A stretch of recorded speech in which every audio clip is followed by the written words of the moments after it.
Niko ninatembea, labda nikuonyeshe kidogo kabla sijakupatia ujumbe. Ninatembea wapi? Niko natembea katika maeneo haya. Niko katika jimbo la Indiana. Natembea fanya mazoezi kidogo. Nimesema natembea nafanya mazoezi, lakini katika kutembea kwangu nikafikiria mambo ya Tanzania. Nikasema lazima kidogo niyazungumzie. Na hapa nataka nizungumze na Mheshimiwa Rais Samia. Rais Samia, nataka nizungumze na wewe. Hivi kweli Askofu Gwajima amefanya kosa gani? Askofu Gwajima amefanya kosa gani?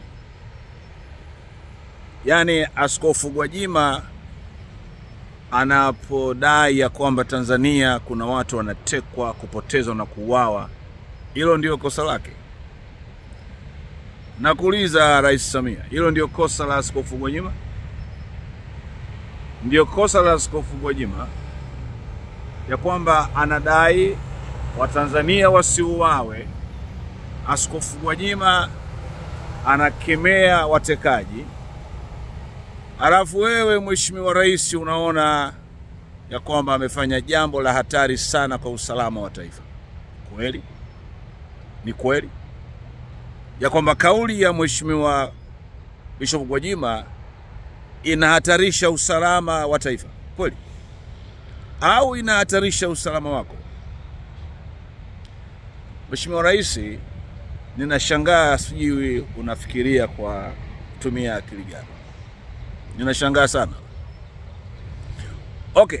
Kwa hiyo yale maneno ya Askofu Gwajima ya kutaka Watanzania wasitekwe, akina mama wasilie machozi kwa sababu watoto wao wamepotezwa, wazazi wasilie machozi, watoto wasilie machozi kwa sababu wazazi wao wamepotezwa, kama wazazi wao akina Ali Kibao wamepotezwa, wasilie machozi. Kauli yake ya kutaka kuwafanya Watanzania wasilie machozi imekuudhi sana wewe Mheshimiwa Rais. Umekasirika sana. Kwa hiyo wewe unachotaka ni kwamba Watanzania waendelee kulia machozi. Ndicho ambacho unataka. Na ndio sababu umechagua kufunga kanisa lake. Hebu nikuulize swali.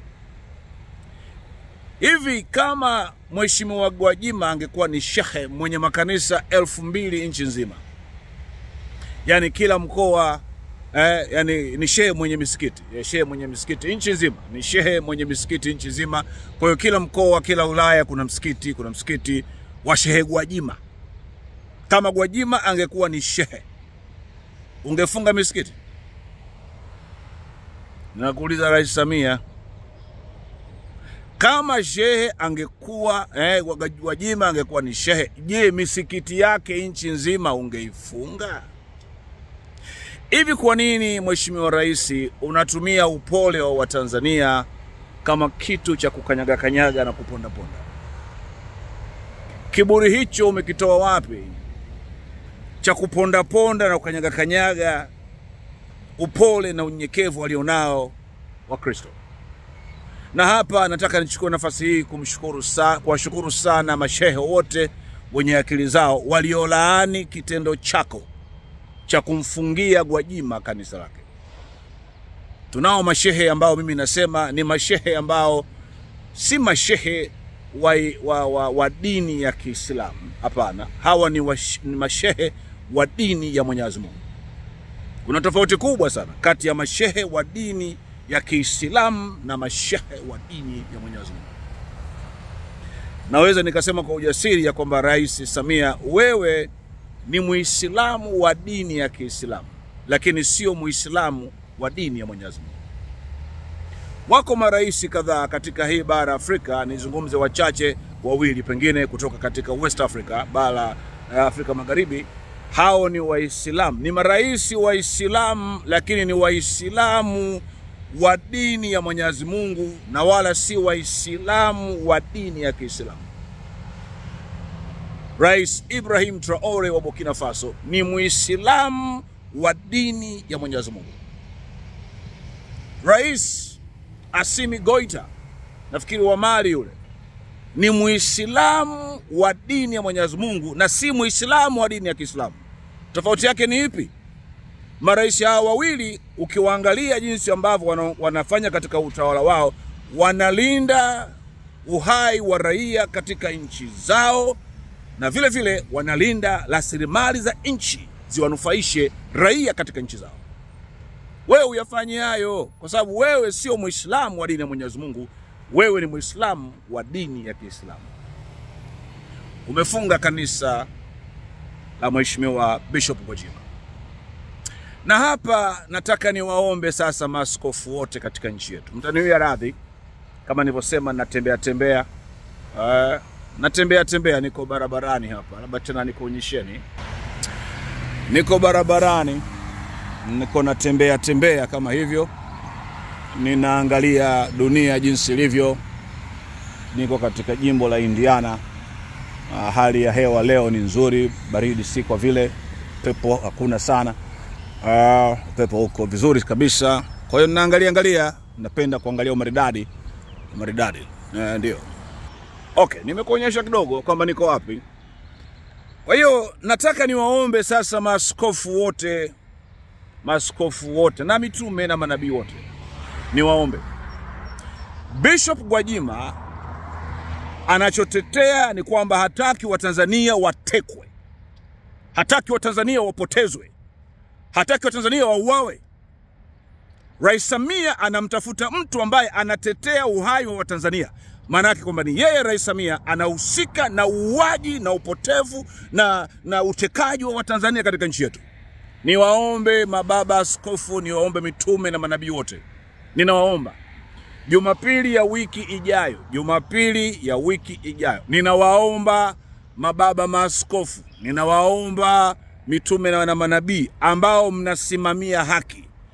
Ninyi ambao mnatambua kwamba ufalme wa Mungu sio habari ya kula na kunywa, bali ni habari ya haki, nasikia ni habari ya amani na furaha katika Roho Mtakatifu. Ufalme wa Mungu ni habari ya haki. Ninyi ambao mnaamini hivyo, nitaka niwaombe mababa askofu, niwaombe mitume na manabii ya kwamba Jumapili hii inayokuja, ninawaomba mtangaze katika makanisa yenu. Mtangaze kupinga utekaji. Mtangaze kupinga uuaji. Mtangaze kupinga watu kupotezwa katika nchi yetu. Tuone huyu mwanamke Samia kama atafuta makanisa yote katika Jamhuri ya Muungano wa Tanzania. Naomba mtangaze nchi nzima. Na mkishatangaza msambaze clips nchi nzima. Tuone kama huyu mwanamke Samia anaweza akafuta makanisa yote katika Jamhuri ya Muungano wa Tanzania. Huu sio wakati wa kumwacha Bishop Gwajima peke yake. Huu ni wakati ambapo kila mtu anayeamini katika haki, anayeamini kwamba haki huinua taifa, bali dhambi ni aibu kwa watu wote. Kila nabii, kila mtume, kila askofu, kila mchungaji, kila padri anayeamini hivyo, ninawaomba kwa unyenyekevu mkubwa, Jumapili hii inayokuja mtangaze kwenye makanisa yote nchi nzima kupinga Watanzania kutekwa, kupinga Watanzania kuuawa, kupinga Watanzania kupotezwa. Ninaomba mtangaze kwenye makanisa, na mkishatangaza msambaze jumbe hizo, unasikia nchi nzima, dunia nzima. Tuone kama huyu mwanamke anaweza akafuta makanisa yote katika Jamhuri ya Muungano wa Tanzania. Nawashukuru sana kwa kunisikiliza. Ninaamini mtafanya hivyo kwa sababu ninyi ni watu ambao mnajua mko ndani ya ufalme wa haki unaopinga kila dhuluma. Mungu anasema haki huinua taifa, bali dhambi ni aibu kwa watu wote. Bishop Mpemba Agaya.